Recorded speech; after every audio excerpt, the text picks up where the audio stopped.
Hey everybody, we've got an awesome creator, comic book creator with us tonight doing a special episode, and I am looking forward because we have been really good about saving it for the podcast. So welcome to Two Geeks and a Microphone.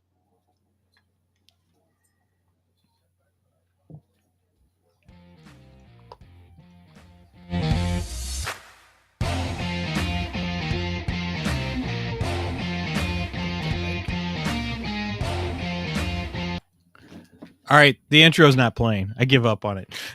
That's okay.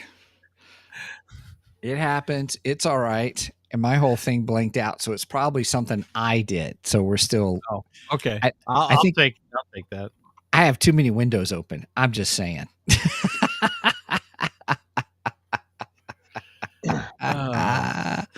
Oh, hey everybody, welcome to Two Geeks and a Microphone, where we just play it by ear every time we get together and we just have a good old time. Well, hey, I am your co-host, Mr. Stephen Busser, along with the one, the only, the Mr. Comic Book Man himself that I like because he knows a lot more than I do, Mr. Mike Shanks. Mike, say hey to everybody. Good evening to all you geeks out there in Geekdom Land. Oh, yeah, it is evening. Did I say good morning by force of habit? Ooh. I have no idea what you said. Oh, he just went away. I think his internet connection is not doing so good. Well, anyway, I am Mike from Two Geeks and a Microphone, and with me here is Brandon. Oh, you just told me your last name and I can't say it. The Rockies. There we go. There we go. All right, that was weird. Sorry about that, you guys. I'm not sure what happened there. My bad. Apparently, you got beamed to black. All right. Well, I was just introducing Brandon. Brandon is here with us. He is from Avalon Comics, and he has a comic book, a kind of a zombie comic book, and I don't remember. It's different. It is a little different. It's Avalon. So let's. The Avalon is the name of the comic book. Okay, I'm sorry. Yeah. I was thinking Avalon was the company name, not so much the comic book name, but. No, it's a common misunderstanding though too. A lot of people do it. It's so 1282 is our production, our kind of thing that we're uplifting with it. But Avalon is Avalon Comic. I just do that so people understand like Avalon is a comic. So it is Avalon is the title. Yeah. Gotcha. I was going to ask you about 1282 also, because I was sitting there looking at it tonight and I was like, I wonder what 1282 means. Yeah, right. Yep. There's definitely a story with the 1282 thing. To kind of sum that up real quick too. It's a production Alan and I are trying to kind of uplift. We want to kind of be our own bosses and creative kind of projects. You go, boy. We want to do projects and creative kind of things the way we want to do them, and not really have people tell us how to what we can and can't do. So we decided to make a production and stretch it out to comics, books, TV, music, and all that stuff as well. A lot of things kind of in the future, but Avalon is the first step to that. But 1282, the way the name came out, I've only told this a few times, but when Alan and I were both working a job together many years ago, we were making $12.82 an hour. And we, so it was like a hard time, and we were like, screw this. And that's why we were really just kind of collaborating and making this thing. And 1282 just kind of rolls off the tongue, and we really, really love the name. And we decided to go with that. Nice. I like that. That. Yeah. I'm going to show my age here. Now, it was 1282. Was that the minimum wage, or is that just what you started at? No, that was just the starting pay. So the minimum wage here is, I think, $7.25, but the 1282 was just our starting pay where we were working. It was, obviously that's not terribly good, and that was, 2018 maybe. As we were making that. It wasn't too hot. I was gonna say when I started work, minimum wage was $3.35. Yeah. Yep. We just dated ourselves there, man. Yeah, you did it. Yep. You went there. But that was in 1988. So yeah. Real quick, Mike. Shout out from Sage Page Omega's in the house. Oh, hey, Sage. Welcome. Speaking of that, I need to turn the comments on, but I don't remember how to do that. And then Levi McGarden. Maybe that's Meg. Yeah. Hey, we're glad you're here hanging out with us too. That's funny. Megan's my daughter, by the way. Oh, so what's the handle on that one? Levy McGarden. It's she's a character from the anime Fairy Tale. Oh, The profile. all this time and I never realized that. Wah wah. I'm just kidding. Yeah, all this anime stuff I know nothing about whatsoever. Right. All right. So, Brandon, so tell us about Avalon, kind of the story behind it. Let me rephrase that. Give me a story synopsis, but then we'll also talk about the story behind it and how you came up with that. So, and I'm going to show the front cover for everybody. I'm going to see if I can get this to work as ta-da. Yep, that's issue 1 that you're showing right now. So basically, a quick synopsis of what Avalon is. It's a post-apocalyptic story that has a little bit of something for everyone. We really focus on a castle family through a nightmarish journey, and they kind of confront a new type of infection. You immediately figure out that the family has a dysfunctional past, and we try to kind of really showcase that immediately. A lot of the family members that you meet are dealing with anxieties, depressions, and other ongoing like health issues. So that's kind of like the story moving forward. And one other big main point that we follow that's kind of separates ourselves from other things as well is we steer away from the hero journey. We really follow the whole family, and the whole family ends up being the main protagonist, and we're following all of them and all their differences and all their dysfunctionality as well. That is interesting. Yeah, thinking back to it. So everybody, we got a couple of issues that we could preview. So it was great. So thank you for sharing those. Thank you very much. I don't want to give anything away, but I was expecting I was expecting kind of like a hero's journey kind of a thing, and it was a nice difference, if that makes sense. Where no, he's focusing on character, for lack of a better term. It's all it seems to be all character driven. Would that be a fair assessment? Yeah, of course. I think it's just trying to make these characters feel very raw and real and just relatable. That's a huge thing that we talk about in the writing room a lot, and trying to make these characters sound real, the way they talk, and kind of they're kind of issues that they're dealing with mentally and physically, and just normal day people issues that people deal with. So we're just again trying to make all the characters for that matter feel very raw and real, and that's really the whole driving factor with this story. So one of the artistic things I just got to talk about, I can't hold it back anymore. One of the things I really like is, so I'm going to scroll everybody. I'm going to kind of scroll quickly to a certain degree, but I want to emphasize one of the things that you have is I was like, ooh, it's a black and white comic, but I'm like, well, there's a little red there though. I'm like, oh, what an interesting stylistic choice. And then as you go through, you're learning out the characters, you're learning about the family dynamics, they're having discussions as any family would. Well, not quite any family, but sort of. And then you're going through it, and then I'm doing this quick because I want you guys to actually get it. So but then, there's the other family. So there's the where the tag team where they're what's the word I'm trying to say? I don't want to say it's a buddy cop part. That's not what I mean. It's still family. But there's what's happening, and I was like, okay, it's I like the artistic style, black and white. That's pretty neat. And then you get towards the end, and then it begins you showcase the red again. So all of a sudden the red, here comes the red. What's happening with the red? More red. Red rum. No, but the point of the matter is, and then that last one is usually in color, where you've got color thing. Yes.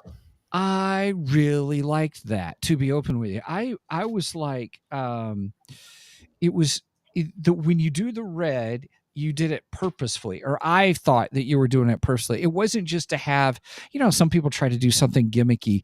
I didn't see it as gimmicky as much as I saw it's all part of the story.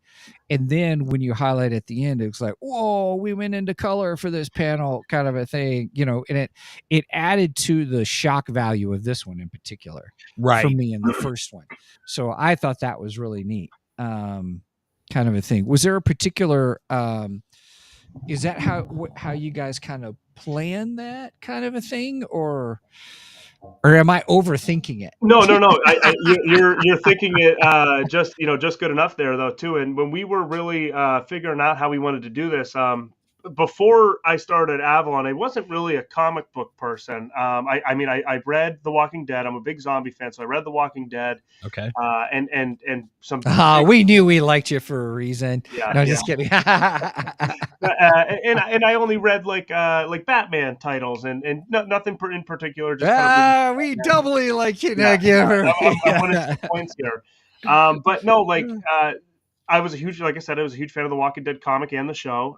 But I really appreciated the black and white. But the thing I wanted to kind of change up a little bit though too is it's a zombie comic, so I wanted to signify the violence. I wanted the blood. I wanted the gore. I wanted to make you feel that way. And as you could tell in issue 1, and actually as you read them, the ones after as well, we're really going for a noir kind of feeling to it. We want a different feel to the story. Again, noir. So when you read issues 1 through 5 that are out right now, we're looking to get 6 out by the end of the year, probably early next year. One of the big reasons we started Avalon is we're working towards a noir kind of feeling in the zombie genre. We wanted to make it feel that way, and the black and white, the way Demetrius kind of does it, he does it in that way, and it's done perfectly in my opinion. He's evolved, which is same artist from 1 to 5. You could just see the evolution through the art as you read the issues, which it's just tremendous how he's kind of started the way he did and how fast he grew into what he's gotten. But now I feel like we have our look. Avalon's got its look, and it's amazing in my opinion. And we're really, really fortunate to have Demetrius.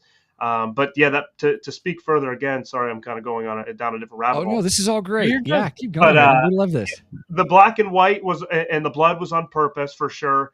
I definitely wanted that. I like that look. It just appeased my eye. And then as Alan and I were kind of working it out and figuring out through the early stages of this whole thing, I don't even remember. I think it was just banter. I was like, what if we just make the whole the last page all color? And we both loved the idea, and we're just like, all right, let's just do it. And then it turned into a thing like let's just make that our kind of thing. Like every single last page will just be a full splash of color to really signify the oh crap moment at the end of the issue, and then also just brings you into the end. It does. It did me on the first one especially.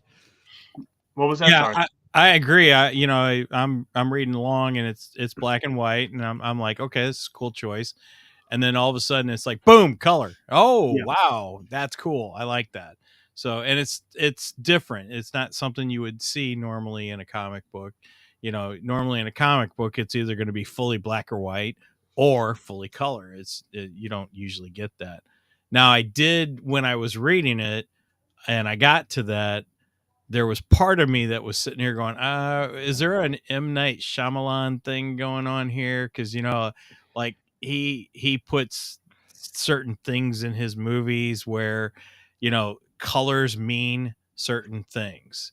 And I can't remember all of it, but like in Sixth Sense, anything. Yeah, the Sixth Sense. That's the one I was thinking of. And, The Village. In the Sixth Sense, I think the color red is very important in that one.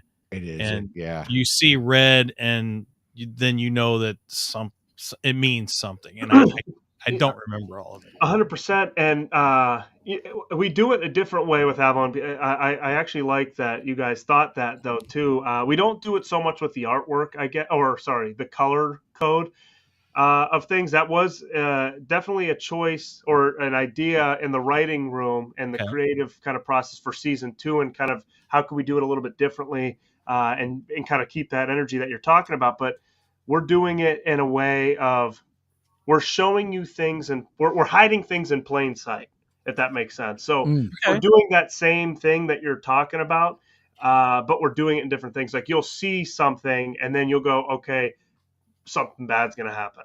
Or you see something, you're like, okay, something good's going to happen. You know what I mean? So it's like, it gives that. I'm a big person who likes Easter eggs, and I'm a big person who likes, like, I'm a very symbolic person as well. I like a lot of symbolism and movies and things that I see and watch and read. And that's definitely an Avalon, and we do that in different ways, as you were kind of mentioning about the color stuff, but we do it in a hidden in plain sight thing with background stuff. Oh, okay. All right. Cool. You're fishing, aren't you, Mike? Give us a secret. I'm just kidding. All right. So now you gave us issues 1 through 5. So how many issues do you currently have? So 1 through 5 are the ones that are out. We just completed a Kickstarter for issue 6 a month ago. Geez, time seems to be flying by. A month or two ago. It blends all together. But it's set to come out by the end of the year, early next year. Demetrius is constantly sending me pages and sending me new kind of pages and coming out, and they're looking phenomenal. You know, the work that he comes up with is just amazing.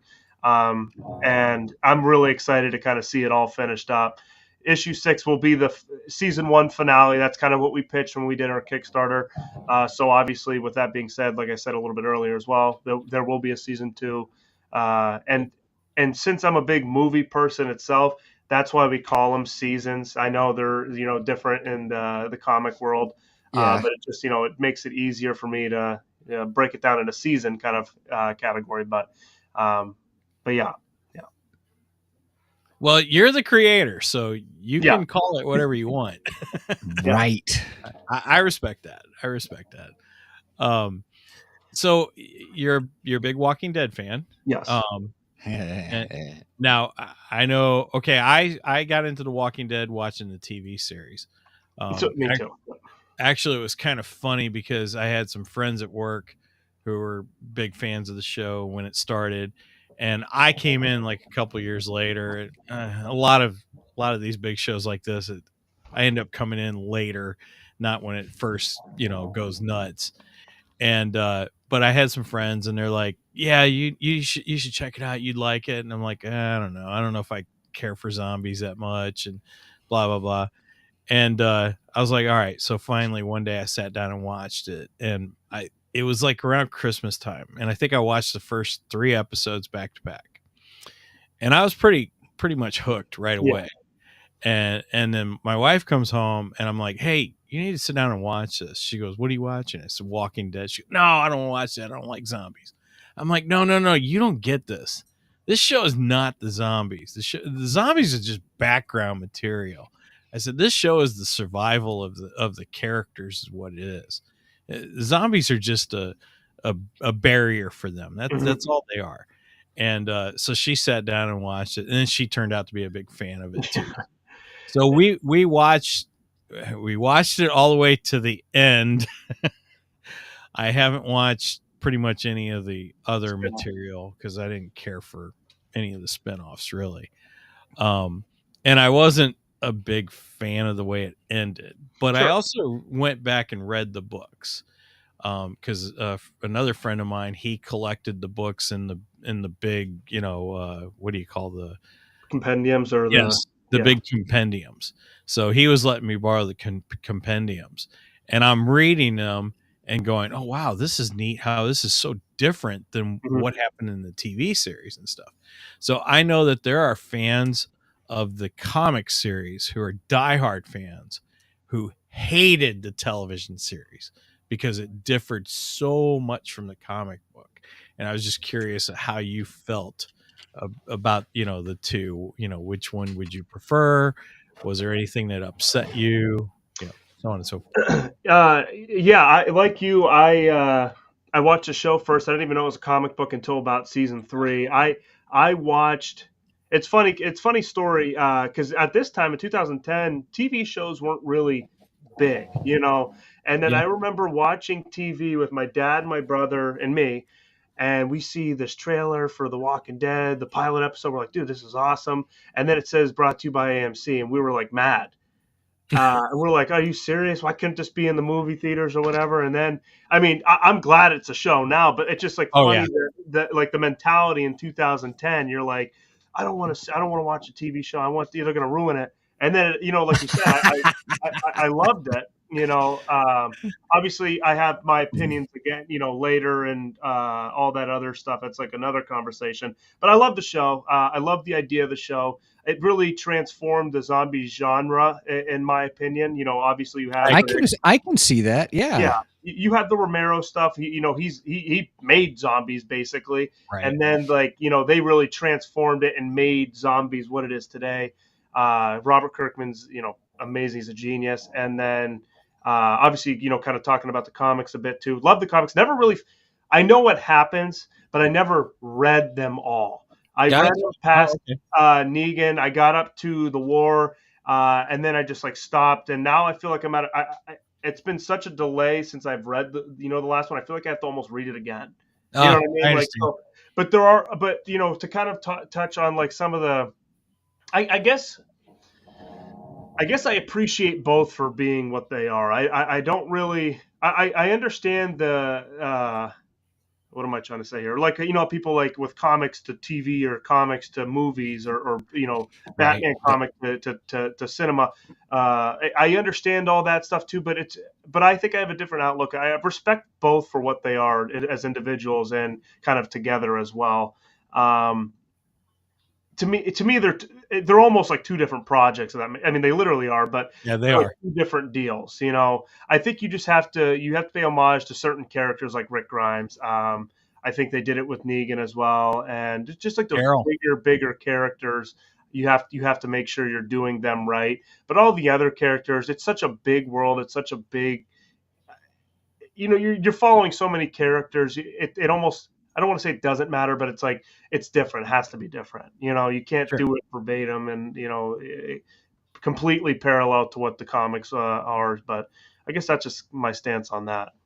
Well, the show is so different because you from week to week you never knew who was going to die. Right. Yes. That too. Yeah.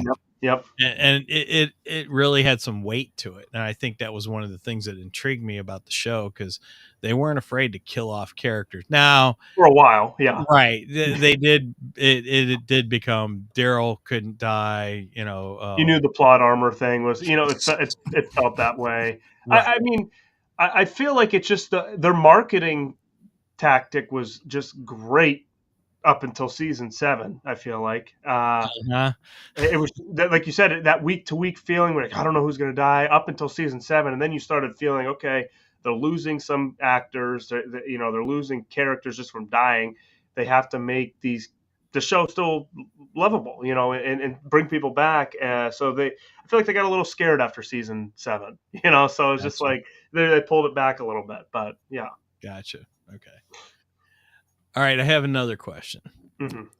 Slow zombies or fast zombies?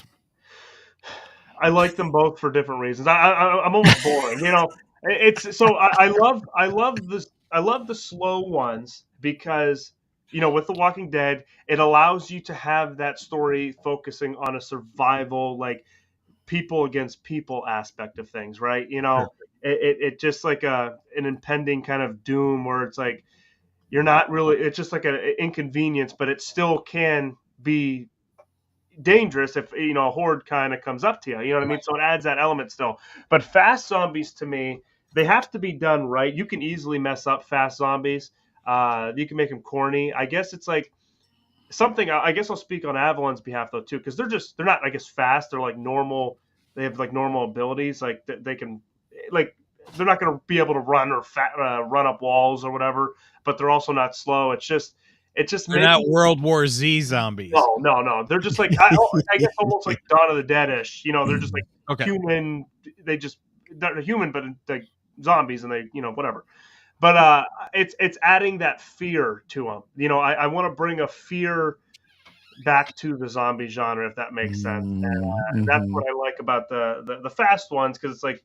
They're fearful. They can catch up to you. They can, one of them could be the end of your life, Yeah. Right. So it's just like adding that fear to that kind of thing. And even like with the remake Dawn of the Dead, having the zombies, run. And I remember even that scene when they first were getting into the mall, and you got the one zombie with his arm off, and he's just sprinting at him. It's just like stuff like that, adding like a fear to the zombie. I think that's the way to do it. Now, the way you could mess it up, I believe, and again, everybody has their opinions, is like the World War Z stuff. Like that's corny to me. I don't care too much about that. I did watch it. It was a fun watch, I guess, but I don't.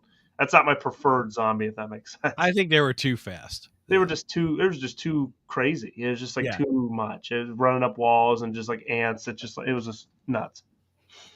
Gotcha. Okay. I can't believe that's my favorite movie of all time. I'm just kidding. Well, now I just lost the point.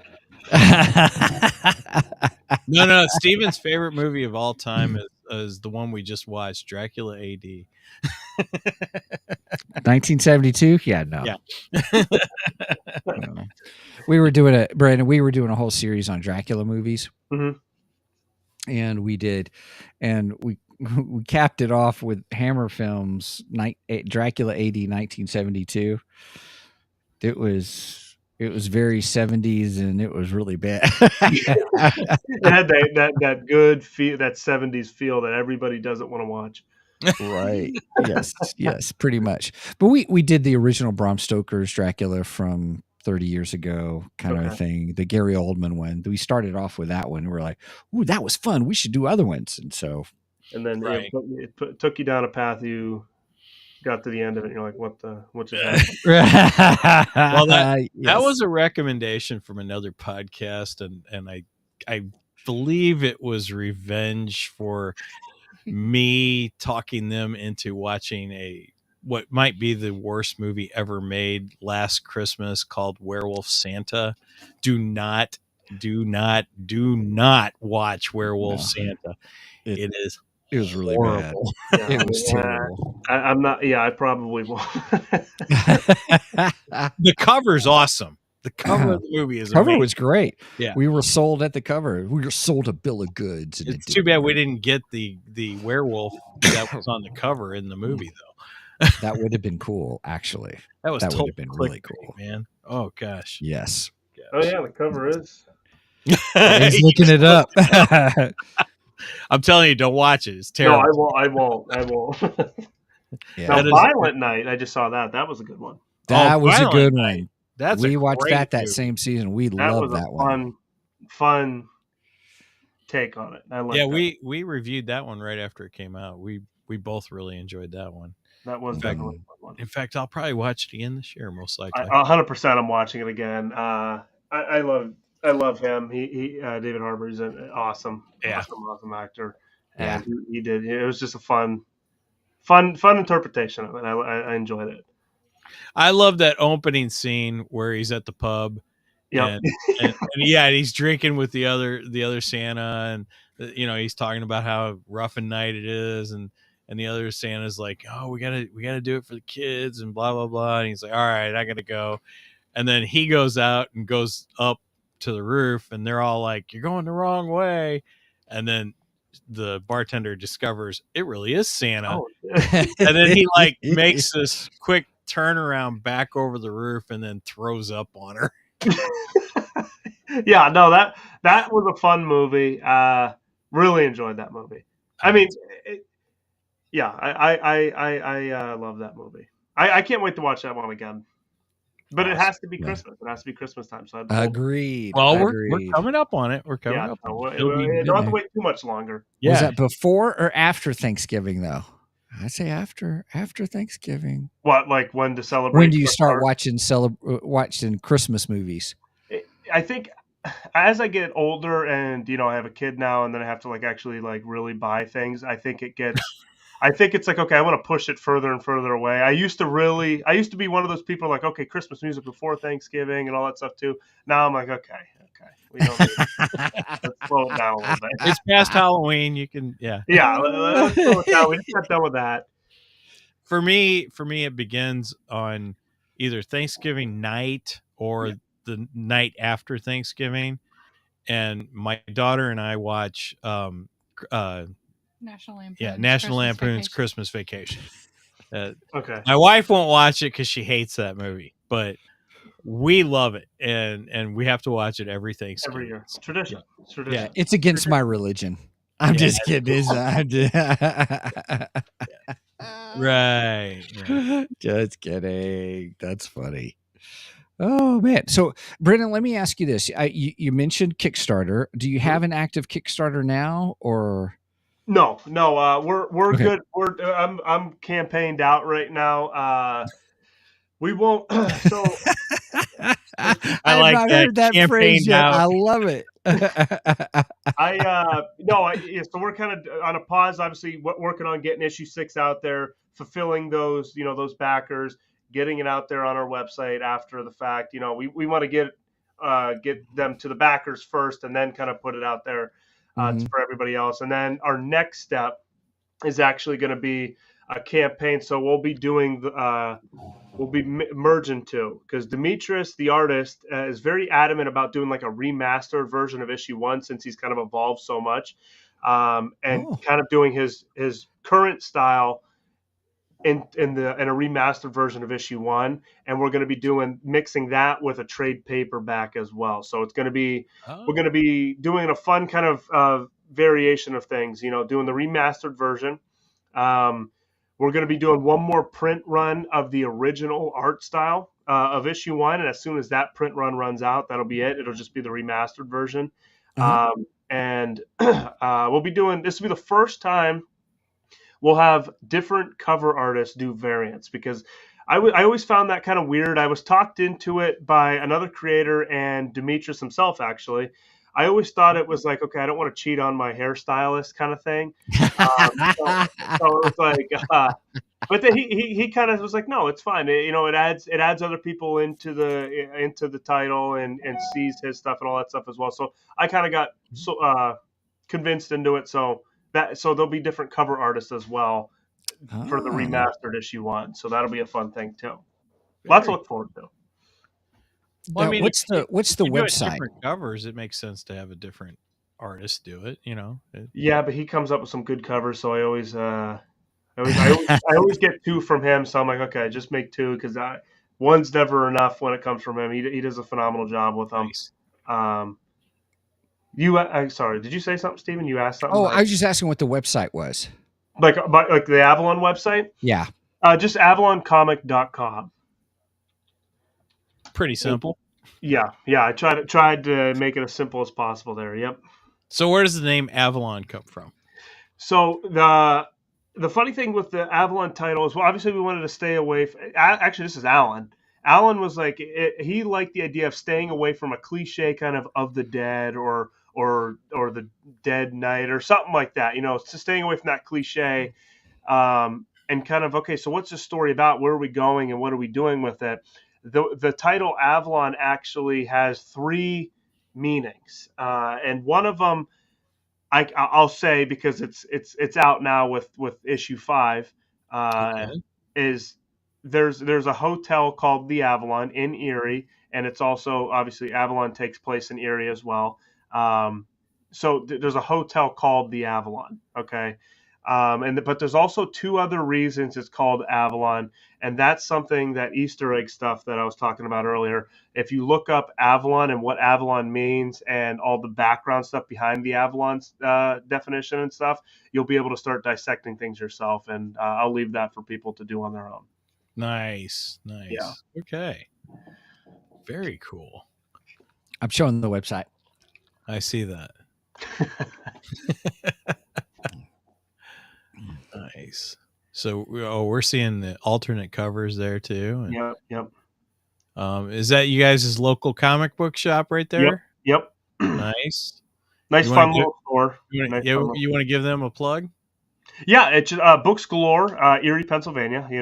Everybody in Erie knows them. It's the only one we got here.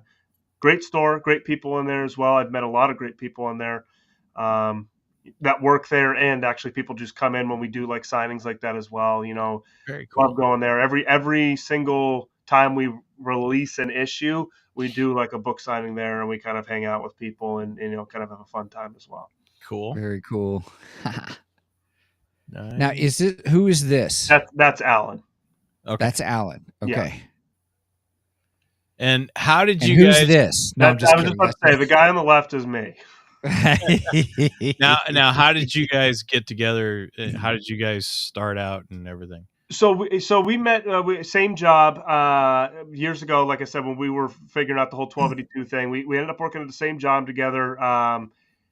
We were sick of that job, and then I ended up finding out that Alan had a band. He was in a band many years ago that he's not a part, doesn't do anymore. But so he has that creative side to him, and then we're kind of just shooting ideas at each other and what we kind of wanted to do. And I told him I've always wanted to be a movie director and write things and do stuff, and I've had this idea, Avalon, before it was called Avalon. And he loved it, so we kind of just collaborated and figured it out and just worked from there. And now so Alan's role in Avalon was always to just, help me co-create and co-write it for the first season, which we did, we completed, we're getting it out there. And now his role is to kind of take a step back from like the creative, I guess, ish part of it, and more into the role of the 1282 role of it, and like the business and trying to figure out like the dirty work, behind the scenes kind of stuff. And now for season 2, which I was talking about before we started the show here as well, Bill Dalton, another friend of mine, is co-writing Avalon with me for season 2. And we actually flirted with the idea, Alan and I, and changing writers each season, but keeping myself there since, I'm the creator and the main writer of it as well, keeping myself there, but adding a different co-writer each time for each season to kind of add that different twist. But we almost scratched that. I told Bill, because Bill's a good friend of mine. He's a big creative junkie himself. He's on for season 2. We're just about to finish season 2. I told him he could stay as long as he wants. I'm not, that isn't kind of the goal, but that was just like an entertaining idea that we had way back, in the beginning stages of this whole thing. I thought that was kind of a unique thing as well, to just add a different touch each season, but still having the same feel as well, if that makes sense. But nice. Yeah. Okay, now that one picture, go back one, Steven. Please. I'm just kidding. Steven, this one? No, next one. Oh, that one. So that, if I remember right, that's your Facebook profile. Yeah. And I was looking at that and I'm like, what in the world is he standing on?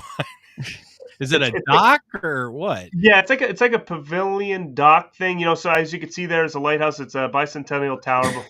It's right off the bay there in Erie. It's a very a landmark kind of area for Erie, and it's a cool area. It definitely is. Cool. And that will have something to do with the story in the future. Nice. Yeah, nice. I'm jealous. I'm landlocked here, so yeah. So people can get to anything that they just go to avaloncomic.com. That's where you'll have your link to when the new Kickstarters launch and all that kind of stuff. Yeah. We're obviously, this is our first website. We're working on things and trying to make this easily accessible for everybody that's kind of new and kind of finding things out. We like you're looking right there. We have a blog there. We add news constantly, new stuff to everything new coming out. We add to our social medias and to that blog area. We have a store and about. We have, as you see there in that drop down menu, we have an art thing, kind of showcasing art. Or are you sporting a stash? I was. I mean, if you want to call that a stash, yeah. Or exclusive one, yeah. I had no judgments on my end. All right, so there's Demetrius. Yep. All right. Okay, and that's your artist. Yep. And yeah, Demetrius is the artist. Then Alan is your co-writer. Yep. And there would, but you call him Bill. Yeah. Did I catch that? Yeah. Okay. All right. Okay. And your editor. Oh, everybody needs an editor. Yeah, no, definitely something. Especially, I can get some wild ideas, and I just want to make sure the story's, always up to its full potential and doesn't go off the rails. Off the rails. Yeah, I hear you. So Mike and I have been toying around with. That's not what I meant. We've been doing some writing and stuff like that. Sorry, I hit the wrong button. And but just learning about, oh man, it's not just doing the draft, tweaking it or doing your thing. It's going back and going, oh well, I got I got developmental edits I need to do, or Mhm. like, oh, that didn't quite connect. I missed that, and then you do your then you get the final edits in. I'm still doing my developmental edits for my novel, so but Mike got his finished, and it's on Amazon, but Amazon. it's been fun. Yeah. Oh, that's awesome. I'll have to get that, get that information after the show here too. That's cool. I didn't know that. That's an awesome thing to do. It's definitely different, especially when you don't know what you're doing at all, and you're like, I want to do this. Right? Uh, Yeah. it's definitely a learning curve. As we were talking, Stephen, before the show, even like it's just like you learn and you learn new things each time you do something and push something Yep. out, and you just get better over time. Especially if it's a passion project, you're inevitably going to get better at whatever you're doing if you're passionate about it. So Yeah. and it's really just being, I've always considered myself a bit of a sponge as well, and just kind of taking in any and all information that people kind of give. I really appreciate feedback. I really appreciate, people's opinions and stuff like that. I try to intertwine that in my life and things I'm working on as well to kind of just grow and be better. That 1% Yeah. better every day, like you have back there. Right. Now loading. Very nice. Very nice. Yeah, the biggest thing is we just I'm not a great writer. I'm an okay writer, but I'm enjoying it. Sure. Everybody has different hobbies. It could be worse, man. I could be doing, well, never mind. I won't say what I could be doing, but I'm just teasing. So, I mean, but it is just do it. I mean, just, a lot of people out there, oh, I want to write this. And so, well, just do it. Just sit down and do it. You're not going to be good. You're not going to be great in the beginning, but you learn. Right. And you keep learning. You get better and better, kind of a thing. I mean, yeah, okay. Some people are naturally gifted, and I'll be open with you. The first one, I really enjoyed that first one. It kind of hooked me in. I was just your first comic, the Avalon. Yeah. No, I appreciate it too. And it's funny looking back, kind of like we were talking about earlier as well. And you look back and you're like, oh, geez, I wish I would have did that a little bit differently. Or, oh, geez, that doesn't sound right, coming, dialogue wise.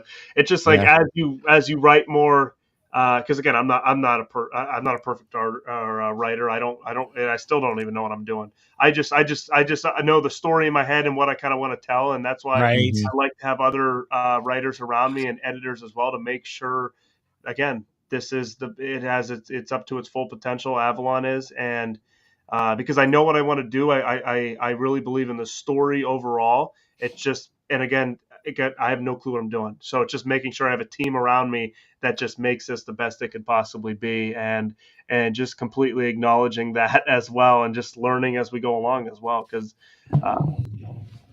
I just, going back to issue 1, I didn't know one thing. I didn't know anything. I just knew I had a direction. No, that's the way you start, man. Yeah. Simply. Yep. Simply so enough. Let's say, so I'm not going to ask you like how you got started then. In other words, like, let's say you've got someone who comes to you and say, hey man, I got this great idea for a story, or like even our story. We were talking, gosh, that was just last week, Mike, I think, that we were saying, what if we took Mike's story and turned it into a comic book kind of a thing? How did you, with, oh gosh, I just forgot his name. Was it Alan? Yeah. How did you guys connect, and then how did you meet Demetrius, and and how did all that occur? So yeah, as I said, it was just like with Alan, we were friends first. We were friends first, and it was just through conversation and just natural kind of natural conversation, just kind of leading towards, because we're both creative people. Like I said, I wanted to be a director. I'm a big cinema person. And it's another reason I like. Yeah, there's another one. I'm back at 2 likes. But so it's just kind of going back and forth with each other, and then again, like him just liking the initial idea, and then we kind of we made Avalon what it is today, and just again being creative people, and then learning everything else is constant research. It's constant, like, again, passion. You have to have a passion in it. And then when I was looking for an artist, it was just months of just, again, trial and error almost, finding artists that when I would go on Instagram, I'd look up like the hashtag, like comic book artist, start finding art styles that that I thought would be good for Avalon. I would message the people, go through a couple artists, the business stuff.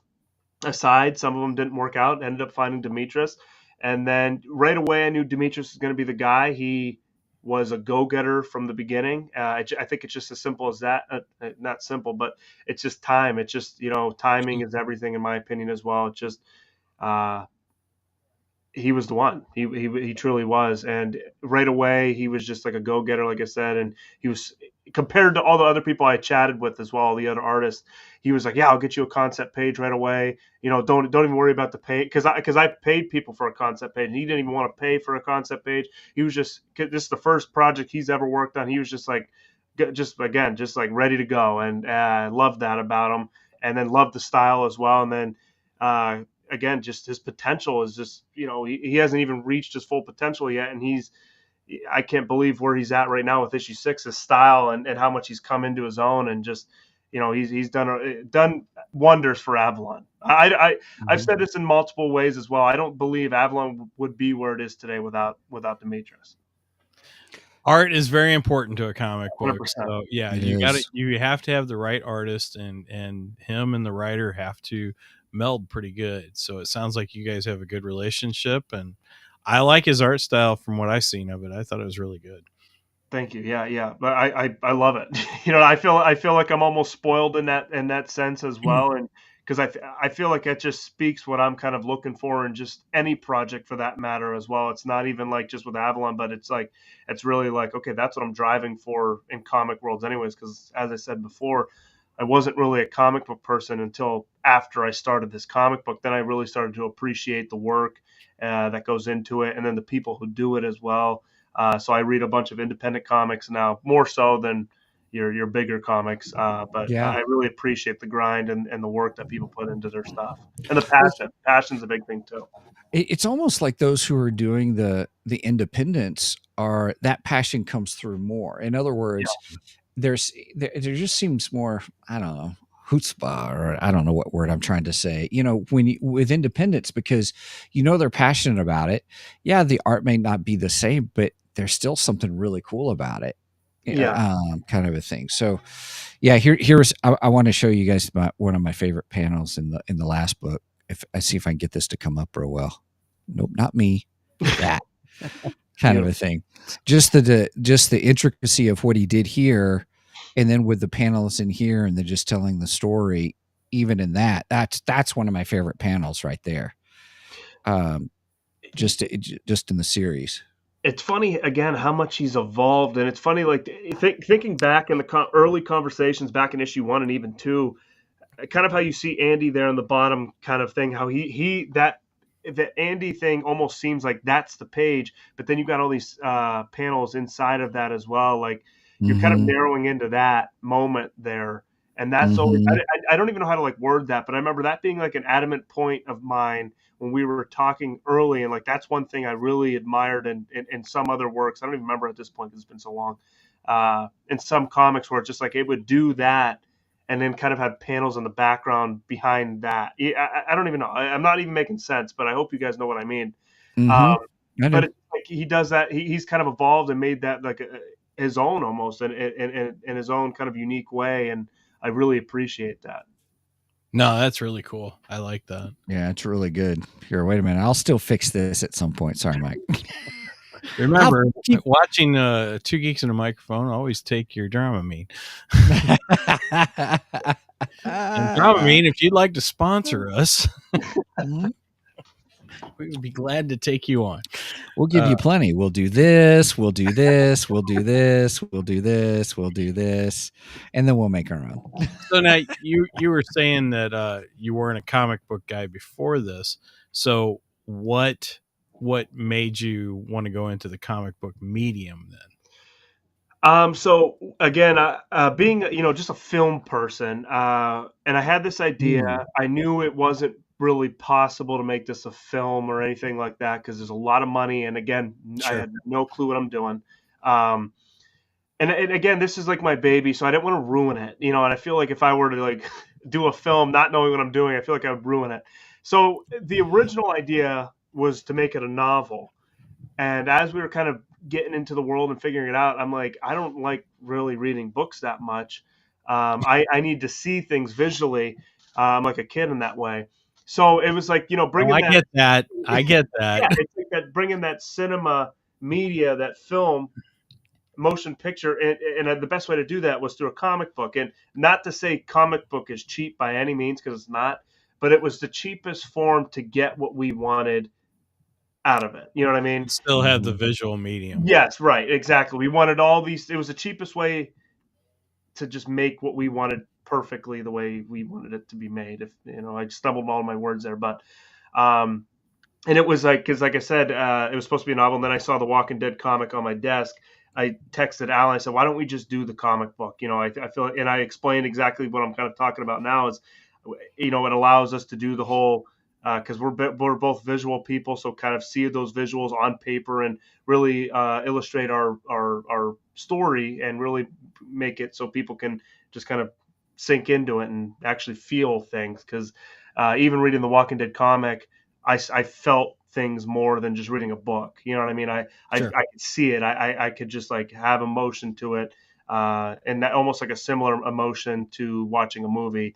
And Demetrius, again, I keep praising Demetrius, but as the issues kind of come out, he gets better and better, and he really does something that I really wanted to be done as well. I articulated. I wanted it to almost look like a camera was kind of waving through the page with panels, if that makes sense. And he does that in such a good way, and it almost feels like a camera on page every time he kind of comes out with the panel layouts and all that stuff as well. But no, I thought it had a good flow. Yeah, I liked it.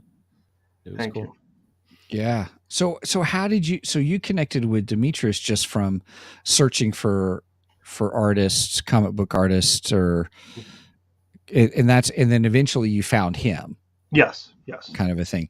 So let me ask you. So if someone's like, "Man, I'd love to create a comic," do you like pay per page, kind of a thing, or per project, or how does that?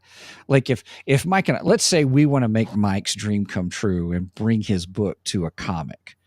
So is like the pay structure where you just pay them to do, you connect, you collaborate, and then you just, is it done kind of like per page or project, or how does that framework work? And I'm not asking, how much you pay, kind of a thing. I'm not trying to divulge that, but is that kind of how that relationship works? It's funny because with that latest comment, you said I was gonna come out here with a joke and say I'm not gonna talk business with you guys. That still worked though. I know, but you ruined that for me with that last statement. No, but to kind of go off what you were saying a little bit though, yeah, the way I do it, I've seen it done in different ways as well. The way I personally do it with Demetrius is per page. I've seen people. I've actually was talking to artists that would be like, okay, half up front, half when it's completed. I think it's a little bit more. So people do the per page more so, if that makes sense. Yeah. Maybe if you have like a bigger artist that's like that's their job and that's like they're constantly pumping out work and all that stuff as well. I think maybe that's a little bit more prone to doing half up front, half when it's done. But the way Demetrius and I do it, and it's worked since we started, it was just per page. And it's getting to the point where I'm just like, whenever I'm getting my paycheck just from work, I'll just start sending him money until the whole fulfillment is done. Because I know he's not going anywhere, and we have a good relationship at this point. But yeah, it's in the beginning stages, business wise, I would just be like, okay, per page, just until you build that relationship with that other person, and and take it from there. So then, once you have the pages, then do you do kind of independent publishing houses, or do you find how do you get them printed? So since we are an independent kind of company, and with 1282 in production, we do our own printing, and we personally go through Comic Impressions. We just find a printing company, and we kind of just do it that way. The best one that suits for us. Recently, the last few issues has been Comic Impressions in Florida. They've been very good with us, and very responsive, emailing back and forth. They're very good with us. So we found them to be, a very fair price and very responsive as well, which I really appreciate. I've done comic places that haven't been so great, and had my troubles with them as well, and kind of moved on from them. But Comic Impressions have been a go-to for us. Man, if they have an affiliate link, you better sign up so then we can let people know. I know I should, huh? That was a good sales pitch. We'll have to get a hold of them. Oh gosh. So have you found any comic shops? I mean, obviously not your local one, but have you found any other comic shops that are interested in carrying your comic? Yeah, so that's something over time when we kind of like expand a little bit more. We have several comic stores actually that we're in now. More of them in Pennsylvania and around Erie because we're around here. It's easier to do it. We actually not too long ago sent comics down to North Carolina. We've sent comics. Geez, there's somewhere else as well. Can't remember the state off the top of my head. I'm missing it. Ohio as well. Ohio's really close to where I'm at in Erie, Pennsylvania as well. So we have a couple comic stores in Ohio, and we're working towards New York as well. It's just and then since those guys live in Boston that I was talking about earlier.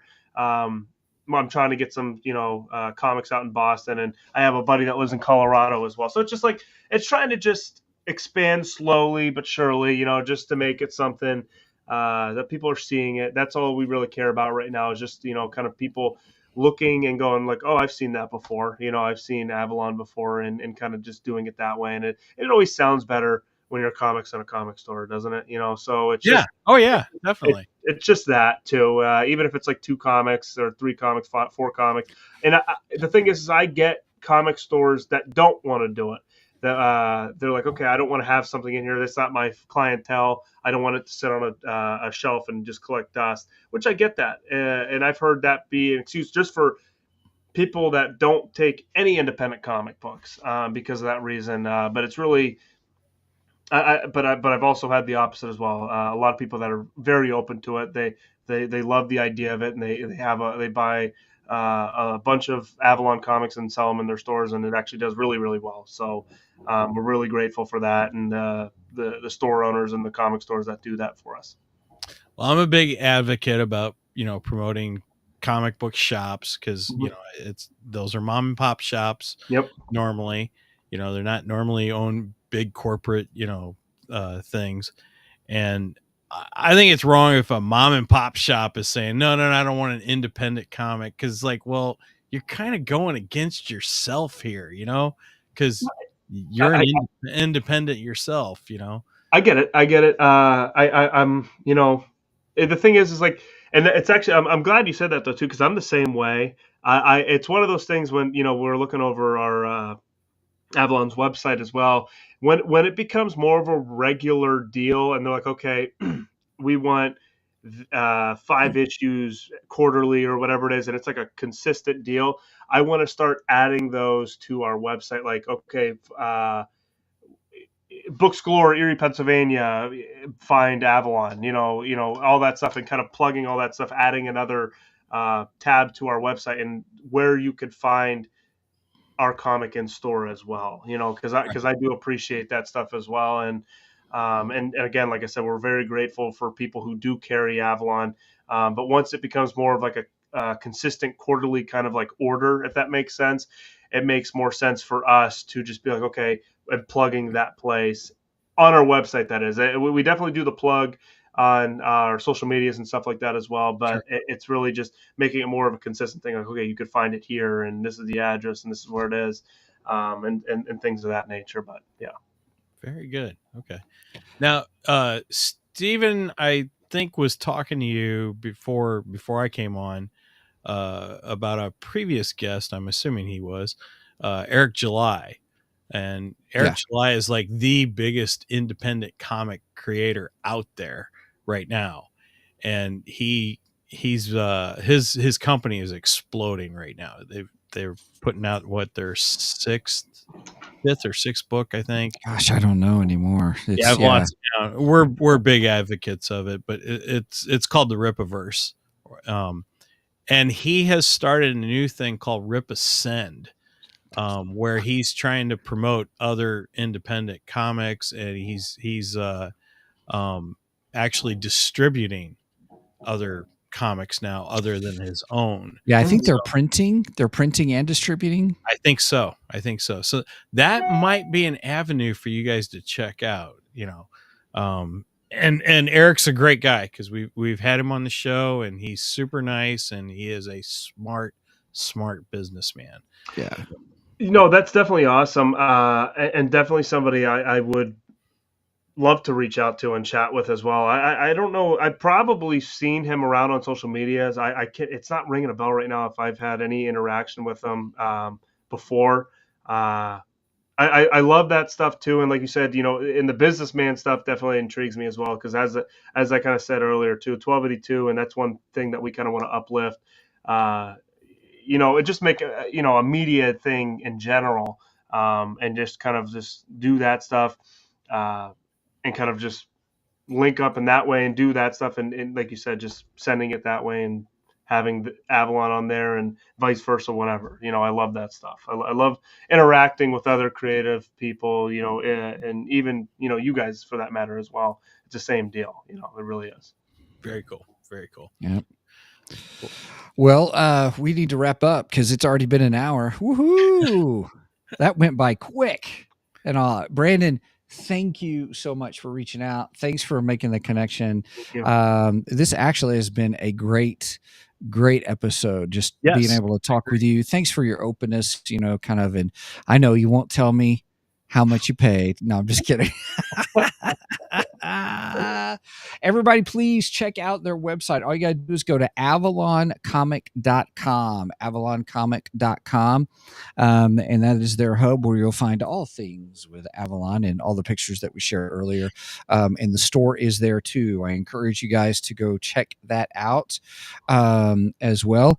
Openly, Brandon, I did check to see if there was an affiliate thing with Comic Impressions. I didn't see one. So, but you did a good shout out for him. I tried for him. All right. I got one last question before we let you go. All right. So you are stranded on a desert island. You have a VCR and a small television. You are allowed one zombie movie. What is it? Oh, jeez. Not to make this too difficult for you. Oh gosh. One movie. One movie. Okay. I know it. Okay. Shaun of the Dead. Nice choice. Yeah, it's got to be Shaun of the Dead. It has all elements for it for me. It to me, it's one of the better ones. Obviously, it has that comedic element to it, but it's one of the better zombie movies out there for me. They did such a good job with that. They did an amazing job with that movie. I think if I have to answer the same question and it's zombie films, it's probably going to be Zombieland. Okay, yeah. Oh, that's a good one. But you being the zombie creator, I wanted to know which one you would pick. So. Yeah. No, it's funny because it should have been, but it wasn't my first choice, Shaun of the Dead. I was conflicted with Night of the Living Dead and the remake Dawn of the Dead, and I'm like, okay, do I want to watch those all the time for the rest of my life? Shaun of the Dead, just every time I watch it, I always enjoy it, and I'm always watching it. The other ones, I love those other ones that I just mentioned as well, but it's just like I could watch Shaun of the Dead way more than the other ones. Gotcha. And that's probably because of the comedic aspect. Yeah. It makes it a little bit more right. Yeah. Right. Okay. Cool. Nice. All right. Well, everybody, thanks for joining us. Brandon, thank you so much for being with us here on Two Geeks and a Microphone. It was great having you here. Everybody, please make sure you check out our website at www.twogeeksmike.com. And that's the number 2. That's the number 2, www.2. I got to type it in the banner real quick because I forgot to do that earlier. Yeah, we got to figure out how to get those saved in here. Right. All right. 2geeksmike.com. There you'll find all things 2 Geeks. You'll find our website, but also lead you to our merch page, which is 2geeksmikemerch.com, as well as our Ko-fi page, where you can help support us. We do some like nice little previews of different things that we're working on and some discussions and stuff. So, and then also, I feel like I'm forgetting something else. Ko-fi, merch, Affiliate. website. Yeah, we don't have an affiliate for this episode. Everybody go check out go to Avalon, go to avaloncomic.com. Check them out and stuff. That works just fine. Mike, your part. All right, so if you made it this far, please make sure and give us a big thumbs up, like and subscribe to us on all the socials and Facebook. Facebook, I try to post a lot of funny memes there, give any information on upcoming shows, so on and so forth. Like us on YouTube, and please subscribe to us on YouTube. That helps, and the likes help. Supposedly the algorithm likes it. I don't know if that's true or not. Whatever. If you are watching on Rumble, we're new over there. Of course, we're not streaming live over there right now because something didn't go right, but I will make sure and get it uploaded later on in the week. If you're over there, please make sure and like us over there. And like I said, go to Facebook and you get any information on upcoming episodes. And we go live every Saturday morning. I know this isn't Saturday. This is Thursday. We're doing a special episode for everybody. It was great. So we made the decision, since we've been getting a lot of requests from different creators, such as yourself, we kind of made a decision to make these separate episodes from our normal ones. So this is kind of like our, I guess, Creators Corner. Hey, I like it. I just came up with a new name for it. Yeah, I like that. Yeah. So look for more Creators Corner in the evenings. But normally we are live every Saturday morning at 9 a.m. Central Standard Time. You do the math for the rest because I don't like math. And all right, with that said, I don't think I have anything else. You guys got anything? Any last plugs? No, I just wanted to thank you both for having me on the show, and talking with me and allowing me to kind of talk about Avalon as well. Oh, thank you. Oh, it was great having you. We'll have you back because especially if you do your next Kickstarter, we want to make sure we get you on there. I appreciate that. Yeah. Yep. All right. So with that said, please do not skip this episode because we are much more better than the rest. Much more better. Drinking game. Yeah.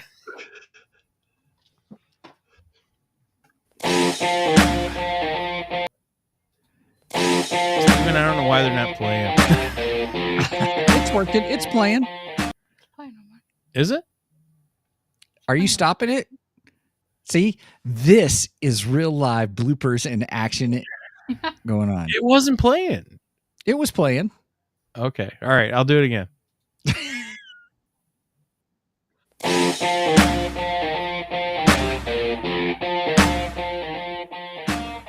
Thank you for joining us today on the Two Geeks and a Microphone podcast. Tune in next week when we will have more news and reviews. Until then, may the force be with you.